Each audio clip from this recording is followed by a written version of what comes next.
what do you think of America now compared to past times, like how it's changed and stuff? What do you feel about the direction that it's going in? Easy. Now you can give me that. I comparison. feel like that it isn't going in the direction that it was when I was younger. In what ways? When I was, the comparison is, I was born during what they called the Great Depression, and the thing that helped the people, America, come out of that depression was the Second World War, and that was a very traumatic time. And then after that war, we became a very prosperous industrial nation. And that's when everybody was feeling like they were really fulfilling their dreams, because the economy was good. It got better and better and better. And I think that was because of free enterprise. But I feel like our country has gone too much to handouts. Mm-hmm. And the people, to get your American dream, you have to work for it. And if you're going to feel good about the things that you accomplish, you've got to put some blood, sweat, and tears into it. And it seems like now our country's turning to more, what can I get for nothing? Mm-hmm. And what can I get without working for it? And I don't like that part of it.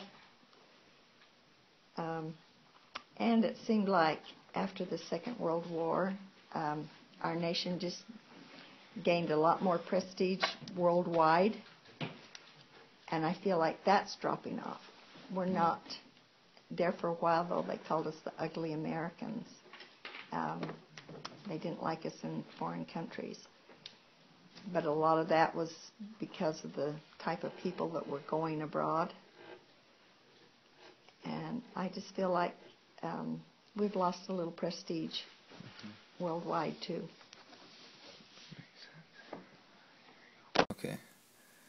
Okay, so what has happened, positive changes that are like the opposite of kind of how we've gone to handout and stuff? The opposite of that, just things that are more positive nowadays.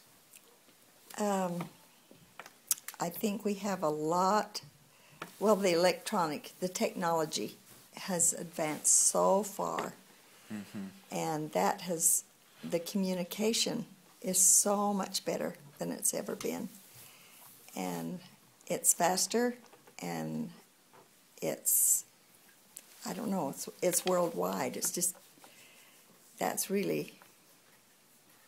like my dad always said. He said he lived from horse and buggy to the jet age. Mm-hmm. So you just see a lot of different development that way. And I think the standard of living in this country has raised a great deal. I know there's still a lot of poor among us, but the standard of living has raised in comparison with other countries. It's way up there. By the turn of the century,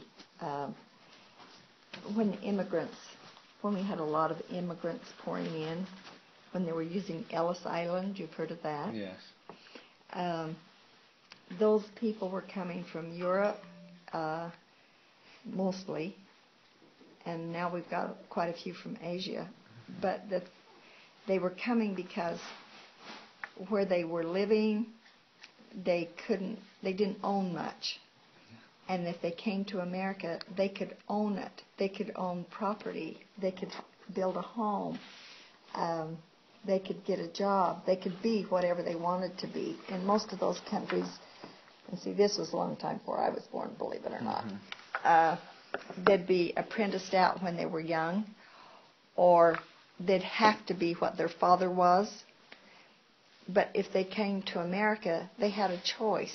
They could be whatever they wanted to be, whatever they wanted to work for. That was the American dream. They could have whatever they wanted if they were willing to work for it. So, did you and Grandpa have, like, was, during the Great Depression, like, did it change after that?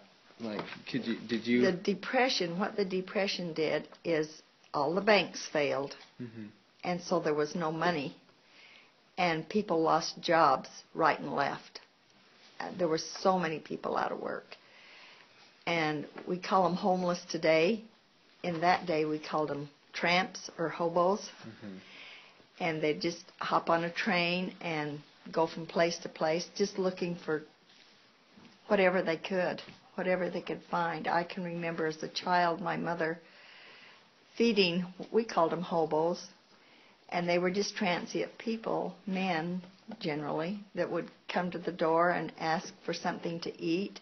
And in exchange for a meal, they would do something like chop a cord of wood or help you plant a garden, or they'd kill a chicken, or whatever you asked them to do, they'd do it for a meal. And the Second World War then came along, and all these guys were called into the service. And that just brought that all up. They were earning money. And but then that Second World War, too, they also got to where they had to draft, and they were taking all the young men from 18 on up into the service. So how old were you during the Great Depression? I was born as they were coming out of that. The banks failed in 1929, and I was born in 1935. And do you know when the Great Depression kind of ended? How long was the Great Depression? Well, like I said, that Second World War is what finally, they were just pulling a little bit out of it. So how old were you when that started? If you could have seen me when I was growing up, you'd have thought we were very poor. Yeah. Compared to what you have today, we were very poor. But we didn't feel that way because everybody else was the same way. So you just didn't have that great distinction between poor and rich because everyone was... Yeah, we were all trying to get back on our feet from that. And I was a child from that Second World War, lasted from the time I was 7 years old until I was,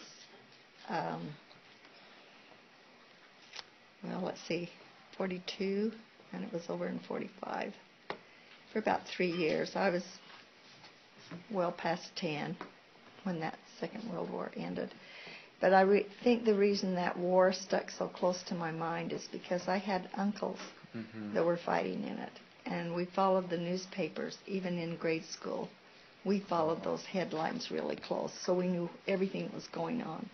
Of course, there was no television. There was radio, but there was no television. And so that war really stuck in my mind. But that helped us because that gave work to the ones that couldn't go to the service. They helped build the ammunition. They helped build the fighting machines. And that was when women went to work because so many of the men were in the service. So the women went to work too. So that's what helped pull us up out of that poor time. After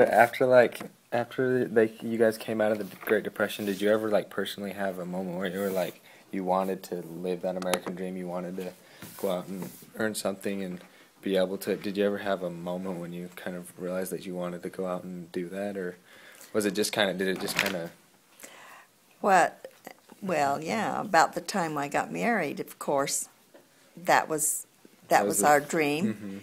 We didn't have any money when we got married, and the wages weren't very high. We were earning minimum wage, 65 cents an hour for me, and I think 75 cents an hour for Grandpa. Wow. And at the little jobs we were doing.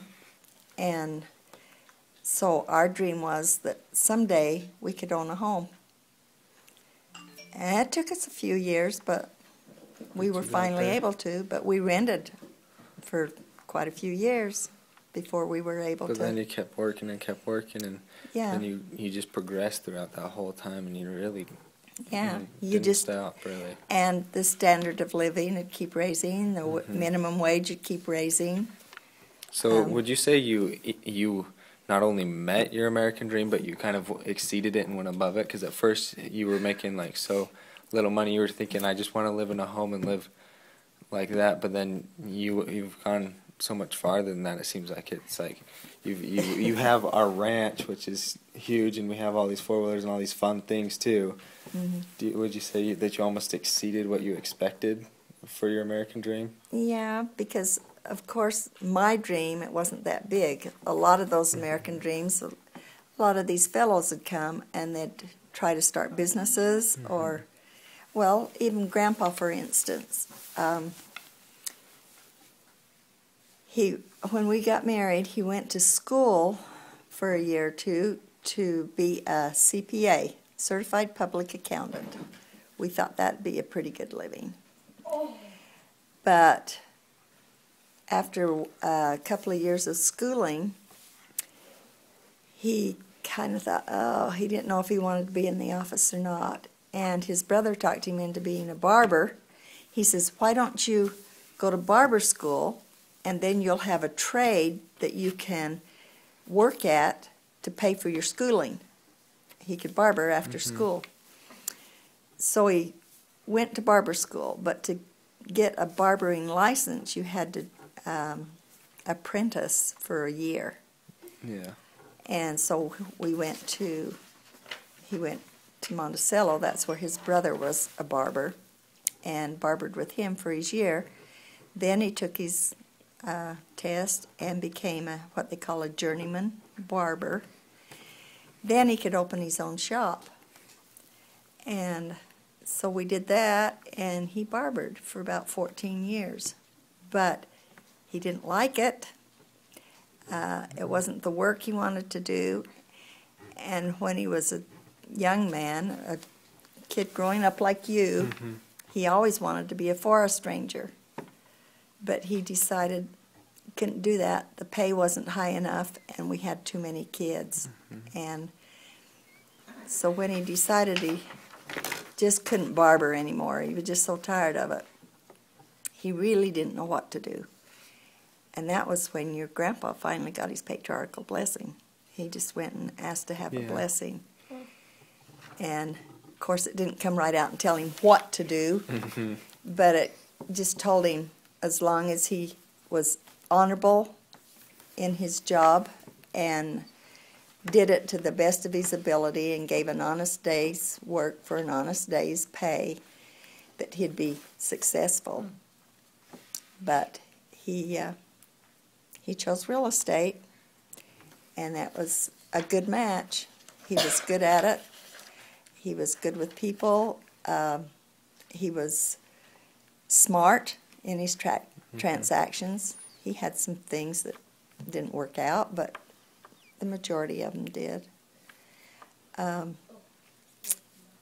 And he just, we made a lot more money than we ever dreamed of making. All we wanted when we started out was to be able to own a home. And, it turned out a lot better than we expected it to. But it took work. And that's what you were saying about the handouts now, too, is the handouts are teaching people not to work, and so they're going to get a handout a couple times, but then it's not going to be able to supply them forever, and they're not going to be able to exceed but some like of them you make have. it a way of life. They don't work. They just figure the government can take care of them, and I don't like that. And that government program come out because of the Depression. That's when that started. That's when that FDR Roosevelt started that. And it was because of the Depression that they started the dole system, they called it. And that was doling out to families that just didn't have anything. And it's become a way of life for some people, and I don't like that.